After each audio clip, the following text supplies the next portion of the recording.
بسم الله الرحمن الرحيم. الحمد لله والصلاة والسلام على سيدنا محمد وعلى آله وأصحابه أجمعين. الحمد لله والصلاة والسلام على سيدنا محمد وعلى آله وأصحابه أجمعين. أما بعد فأعوذ بالله من الشيطان الرجيم. بسم الله الرحمن الرحيم.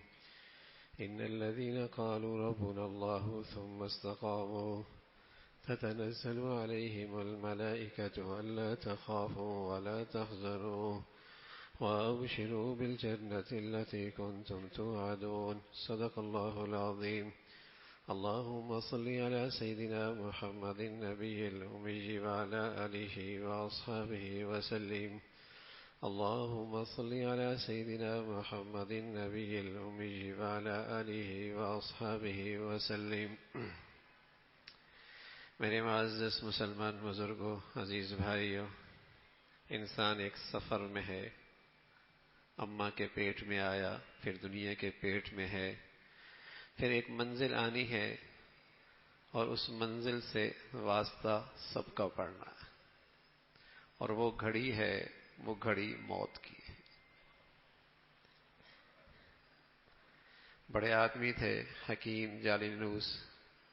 جب مرنے لگے تو ان کے پاس کچھ لوگ بیٹھے تھے، تو انہوں نے 2 گولیاں پاس بیٹھنے والے کو دی اور کچھ سے کہا کہ جب میں مر جاؤں تو ایک کو وہاں رکھنا جہاں لوہا بنایا جاتا ہے، اور دوسرے کو کسی برتن میں پانی لے کر اس میں رکھ دینا. کرنے والوں نے ایسے ہی کیا تو وہ لوہا پگھل گیا اور وہ پانی پتھر کی طرح جم گیا. جانے والے نے انہیں نصیحت کی ہے کہ میں لوہے کو تو پگھلا سکتا ہوں، پانی کو جمع اور پتھر بنا سکتا ہوں، لیکن موت سے بچنے کا کوئی نسخہ میرے پاس نہیں. یہ موت کی منزل اور یہ گھڑی تو سب پہ آنی ہے. اور یہ بھی ایک سچ ہے، سواء محیاہم ومماتہم ساء ما یحکمون. جینا مرنا سب کا ایک جیسے نہیں ہوگا بھائی. یہ بھی قرآن کی طرف سے پیغام ملا ہے کہ سب کا مرنا ایک جیسے نہیں ہوتا. اور کوئی یہ سمجھتا ہے کہ حلال کھانے والا اور حرام کھانے والا اور اللہ کے حکموں کے پورا کرنے والا اور اللہ کے حکموں کو توڑنے والا، با نمازی اور بے نمازی، با حیا اور بے حیا، دونوں ایک جیسے مرتے ہیں. تو اللہ کریم کہتے ہیں ساء ما یحکمون، بڑا غلط فیصلہ کرتے ہو. ایسا نہیں ہے بھائی کہ دونوں کا جینا مرنا ایک جیسے ہو. یہ تمہاری غلط فہمی ہے کہ سود خور مرتا ہے، لوگ اس کا بھی جنازہ پڑھ لیتے ہیں، اور ایک آدمی زندگی بھر اس احتیاط کے ساتھ گزارتا ہے کہ میرے آمدنی میں کہیں حرام نہ آنے پائے، وہ بھی مر جاتا ہے. دونوں کا مرنا ایک جیسے ہوگا. افنجعل المسلمین کالمجرمین ما لکم کیف تحکمون. فرما بردار اور نافرمان کے ساتھ ہمارا سلوک ایک جیسے ہوگا؟ ایسا نہیں ہے. تو وہ گھاٹی بھی سب کے لیے ہے، موت کی گھاٹی ہے، موت کی منزل ہے، اس سے گزرنا سب نے ہے بھائی. ہارون بیٹھا تھا، اس کا ایک بے تکلف دوست بہلول پاس بیٹھا ہوا. بے تکلفی بھی بہت تھی. تو ہارون بہلول کو اپنی چھڑی دیتا جس سے سواری ہانکی جاتی، اور کہتا ہے کوئی تجھ سے بھی کم عقل ہونا، یہ اسے دے دینا. محبت میں، پیار میں، بے تکلفے میں کہہ دیا عقل سے تو ہی پیدل ہے. دن گزرتے چلے گئے. ایک گھڑی ایسی بھی آئی کہ ہارون ایسا بیمار ہوا کہ شاہی اطباء بھی علاج سے عاجز ہو گئے، ہاتھ اٹھا دیے. اب ہارون آج گیا کل گیا، زندگی کے آخری سانس لے رہے ہیں. بہلول آتے ہیں، کہتے ہیں ہارون کہاں کی روانگی ہے اور واپسی کب ہے؟ کہاں ہارون، بہلول، اس سفر سے کون واپس آیا کرتا؟ کہ اچھا یہ بتائیے کہ اس سفر میں راستے میں تحفظ کی خاطر کہاں سیکورٹی لگائی ہے، اور راحت و آرام کا کیا انتظام کیا ہے؟ سفر کا توشہ، سفر کی منزلیں کہاں وہاں راحت اور آرام کے کیا صورتحال ہے؟ تو بہلول سے کہنے لگا ہارون، اس سفر میں کہاں سیکورٹی لگتی ہے اور کہاں راحت و آرام کا توشے کا انتظام ہوتا ہے، اس سے واپسی بھی کوئی نہیں۔ تو بہلول وہ چھڑی رکھے ہوئے تھے، وہ ہارون کو واپس کر دی اور زبان حال سے نصیحت کر دی، چھوٹے موٹے اسفار کی تو بڑا انتظام ہوتا تھا، کہیں تکلیف نہ پہنچے، کہیں آرام میں خلل نہ آئے، تحفظ کا بڑا انتظام ہوتا ہے، اور کہاں اسٹے کرنا ہے، کہاں منزل ہونی ہے، پہلے سے جائزہ لے لیا جاتا ہے۔ اتنا بڑا سفر درپیش ہے، کچھ اس کا بھی انتظام ہوا کہ اس سفر میں کہیں ایسا نہ ہو کہ یہ سفر تکالیف سے بھرا ہوا نہ ہو، تکلیف کے کانٹے کہیں اس راستے میں نہ آ جائیں، کہیں اس کا بھی انتظام کیا۔ بہلول نے جب یہ دیکھا لاٹھی واپس آئی تو آنکھوں سے آنسو بھر لائے، کہنے لگے ہاں بہلول، ہم دوسروں کو کم عقل سمجھتے رہے، نکلے تو ہم خود ہی، اتنا بڑا سفر درپیش ہے، ساتھ میں سفر کا توشہ کوئی نہیں ہے، اس سفر کا توشہ، اس کا انتظام کوئی نہیں ہوا۔ تو میرے عزیزو، اس منزل سے گزرنا سب نے ہے، یہ گھاٹی سب کے سفر میں آنے والی ہے، جانا ہے نا، اس سفر پہ روانہ ہونا ہے، اور میرے اور آپ کے گھروں سے کتنے لوگ اس سفر پہ روانہ ہو چکے۔ تو اللہ کی طرف سے ایک پیغام ہے، بھائی اس سفر کا بھی کچھ انتظام کر لو۔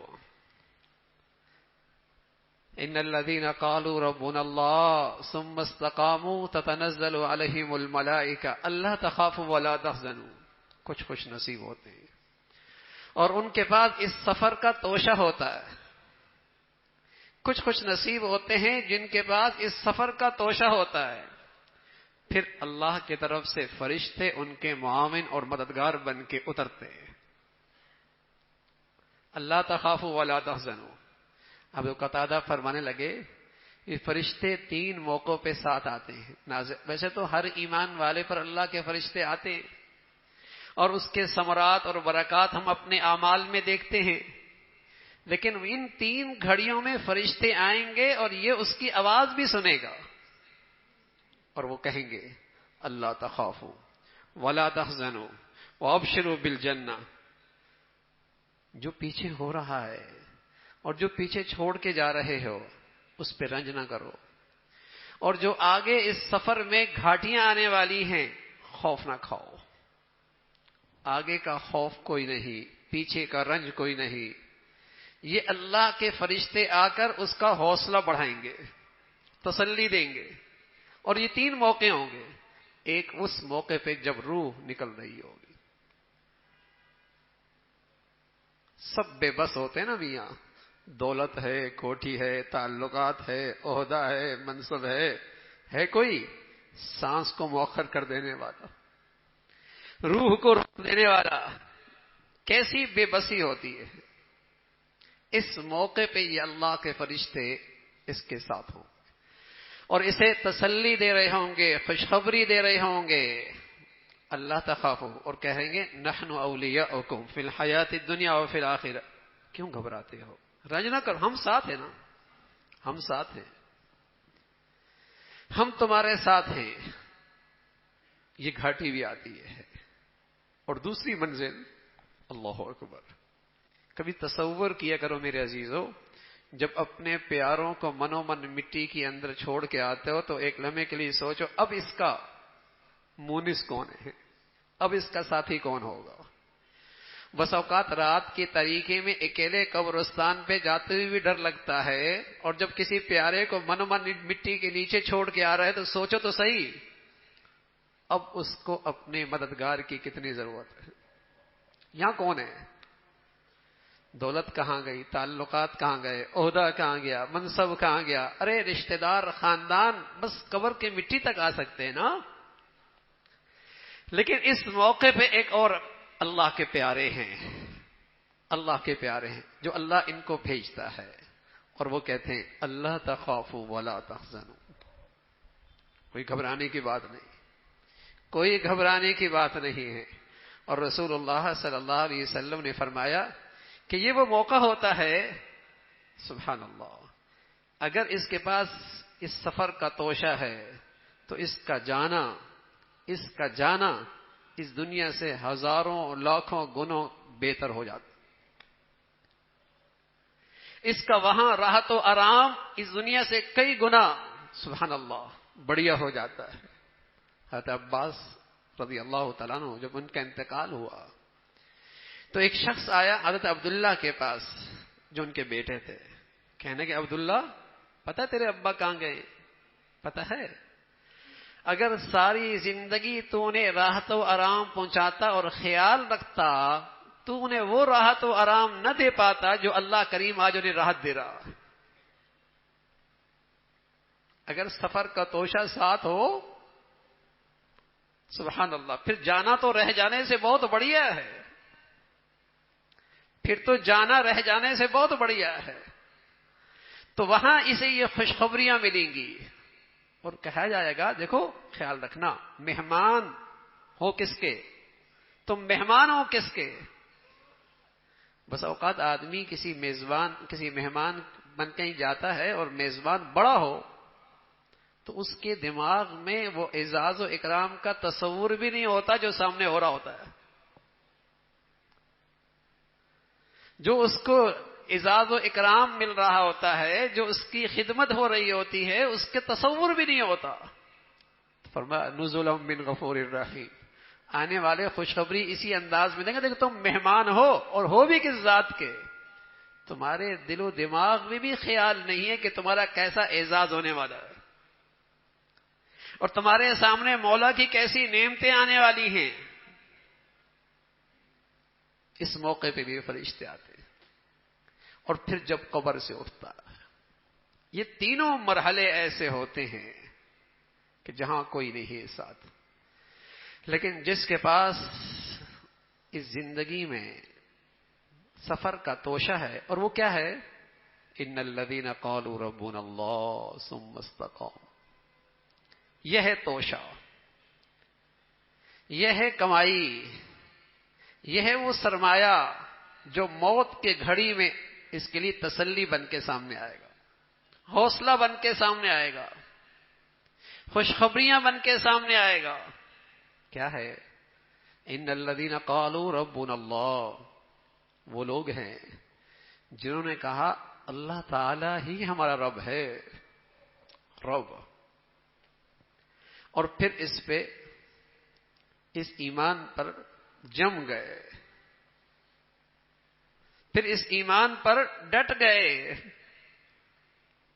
رب کہا کہ اللہ تعالی ہی ہمارا رب ہے، اس لیے کہ اس مادیت کے دور میں جتنے فتنے آ رہے ہیں وہ سب اسی عقیدے پہ حملہ آور ہے۔ اس مادیت کے دور میں جتنے فتنے آ رہے ہیں وہ رب کی ربوبیت کے عقیدے پر حملہ آور ہیں۔ اب دجال آئے گا اور وہ ان تمام فتنوں کا سب سے بڑا سرکردہ ہوگا، وہ بھی کہے گا ربنا، میں رب ہوں۔ اور آج جتنی مادیت کی شکل میں دجالی فضا بنائی جا رہی ہے، یہی تو ہے، تمہارا اقتصاد کا کیا ہوگا، تمہاری معیشت کا کیا ہوگا، تمہاری زندگی کیسے گزرے گی؟ رب کہتے ہی اسے ہیں جو پالتا ہے، جو تربیت کرتا ہے، جو پرورش کرتا ہے۔ فرمایا اس سفر کا توشہ یہ ہے کہ اللہ تعالی کو اپنا رب مان لو، اس لیے کہ جتنے فتنے آ رہے ہیں اس وقت وہ معاش کے سواری پہ سوار ہو کے آ رہے ہیں، وہ معاش اور اقتصادیات کے سواری پہ سوار ہو کے آ رہے ہیں۔ یہی عقیدہ تو ہے جو آدمی کی دینی زندگی کا تحفظ کرتی ہے کہ میرا رب تو اللہ ہے، پالے گا وہ۔ میں اس اقتصاد اور معاش کی خاطر سارے خطرے برداشت کر سکتا ہوں، لیکن میں نے اپنا ایمان تو نہیں بیچ سکتا، میں اپنا دین اور غیرت تو نہیں بیچ سکتا، میں اپنی شرم و حیا تو نہیں بیچ سکتا، میں اپنی بیٹیوں کی عزت عفت پاک دامنی کا سودا تو نہیں کر سکتا، پالتا تو اللہ ہے۔